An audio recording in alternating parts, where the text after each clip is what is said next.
Hello everyone, my name is Suman and I'm a registered migration agent at Nationwide Migration and Education. We make videos every week in regards to Australian migration, and if you are interested in this topic, you may want to subscribe to our channel. In this video today, we will be talking about Tasmania's 190 nomination criteria. State nomination and your application for a visa are two separate processes.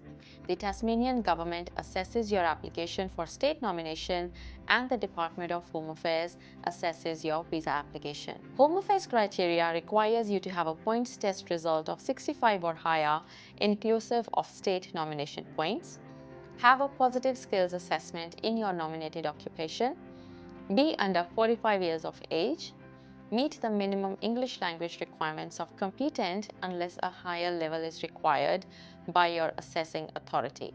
Now, some important things to note before we look at Tasmania's 190 criteria.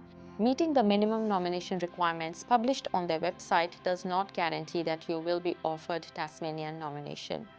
Only the most competitive registrations of interest will be selected to be invited to apply for nomination. Candidates nominated for a subclass 491 skilled work regional provisional visa will not be nominated for a permanent subclass 190 skilled nominated visa in the future.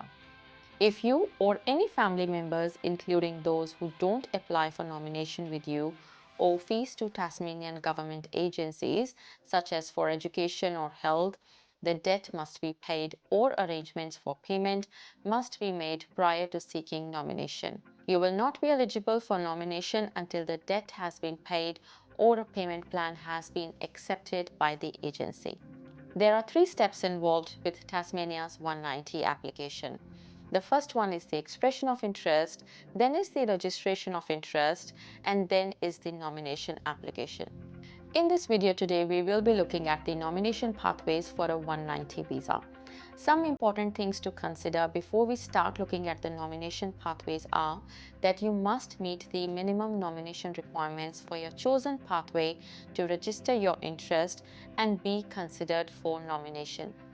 The priority attributes for each pathway are not required, but they will make you more competitive for a limited number of nominations.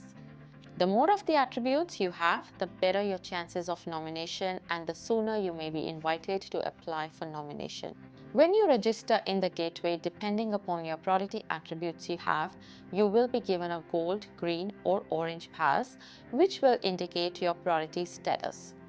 If you receive a gold pass, you will immediately be able to apply for nomination. If you receive a green pass, we aim to invite you to apply within the next 8 weeks. If you are given an orange pass, you may be invited to apply for nomination within the next 6 months, depending upon the volume of interest Tasmania has received and how many of the priority attributes you have. If you are not invited to apply within 6 months, your registration will expire and you will need to complete a new registration in the gateway to be considered for a nomination invitation. If your registration does expire, you will receive an automatic email notifying you of the expiry. Please note that this year Tasmania has introduced the Orange Plus Pass as well. There are 4 different nomination pathways for a 190 visa and each has different requirements and priority attributes that will determine your pass color. You may also need to possess one or more of the priority attributes listed for all pathways. The 4 nomination pathways are: the first one is the Tasmanian Skilled Employment Pathway. The second one is the Tasmanian Skilled Graduate Pathway. The third one is the Tasmanian Established Resident Pathway. And the fourth one is the Overseas Applicant Health Sector Job Offer Pathway. Now let's look at the first one, which is the Tasmanian Skilled Employment Pathway. Your employment must be in an occupation listed on the Tasmanian Onshore Skilled Occupation List, also known as TOSOL, and meet any caveats listed for that occupation. You must have been working in Tasmania for 6 months immediately prior to your application.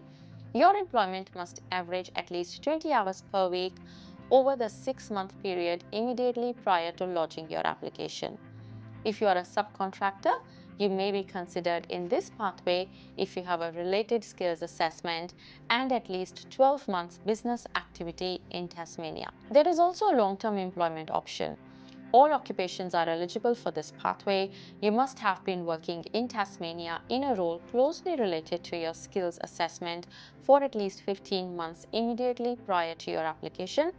Your employment must meet any occupational caveats listed for your occupation. If you are a subcontractor, you may be considered in this pathway if you have a related skills assessment and at least 15 months business activity in Tasmania. As long as the occupation appears on the relevant Home Affairs list, for both options, your employment must average at least 20 hours per week over the 6-month period immediately prior to lodging your application. You must currently be living in Tasmania and intend to continue living in Tasmania. Your dependents must not be living in another Australian state or territory. Your employment needs to be closely related to your nominated occupation, a skills role within the same 𝐶𝐿 4-digit group as your skills assessment. There must be a genuine ongoing need for your position within the business, including a minimum 12-month contract with at least 3 months remaining at the time you apply for nomination. Now let's look at the second pathway, which is Tasmanian Skilled Graduate Pathway. All occupations are eligible for this pathway. You must have completed a course of study and obtained a letter of completion from a tertiary institution in Tasmania registered on the 𝐶𝐻. You must have lived in the state for at least 2 calendar years from the commencement of your course and for the duration of your studies. Your course of study must be AQF 5, which is diploma or higher, or at least Certificate 3 related to an 𝐴NSCO Major Group 3 or Group 4 occupation and be listed on 𝐶𝐻 with a duration of at least 92 weeks. Your course must have been completed full-time and on-site in Tasmania. You must currently be living in Tasmania and intend to continue living in Tasmania. Tasmanian PhD candidates who have not completed an undergraduate degree in Tasmania are eligible in this pathway after living in Tasmania and completing at least 2 years of the PhD discipline in Tasmania. Apart from meeting this minimum criteria, you may also need to possess one or more of the priority attributes listed for this pathway. Their third nomination pathway is Tasmanian Established Resident Pathway. To meet the requirements for this pathway, you must have been living in Tasmania for at least 3 years with no more than 50% of your total Australian residence period spent in another Australian state or territory, and currently be employed in Tasmania in a role equivalent to 𝐴NSCO skill levels 1 to 3, including a cumulative 12 out of the last 24 months, a minimum 20 hours per week on average, or currently be employed in Tasmania, including a cumulative 18 months in the last 3 years, in a role equivalent to 𝐴NSCO skill level 4 or 5, a minimum 20 hours per week on average, have operated a business for at least the last 2 years with taxable earnings equivalent to the temporary skilled migration income threshold, which is currently sitting at 73,150 Australian dollars.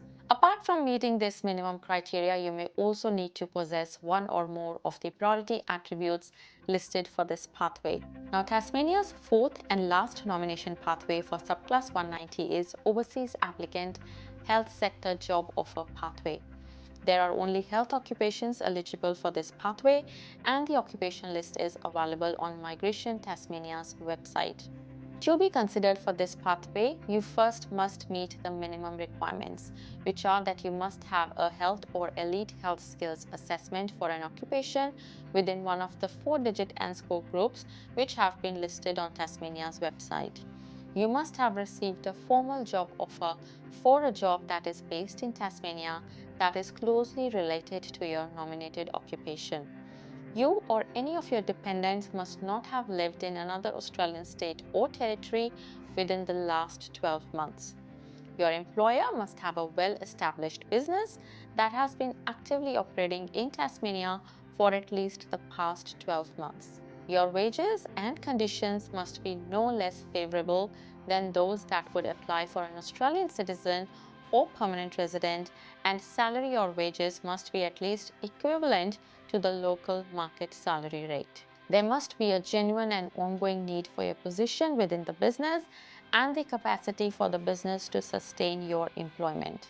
Now, please note that Tasmania does have the most complicated nomination and invitation process, and each pathway has their own requirements and attributes. If you are considering applying for a nomination with Tasmania in this financial year, you may wish to seek professional help. If you have any questions regarding your visa options, please book a consultation through the link in the description below. If you have any questions in regards to Australian migration, please get in touch with us. You can visit our website nationwidemigration.com.au and book a consultation online. If you would like to stay updated about Australian migration, please subscribe to our channel.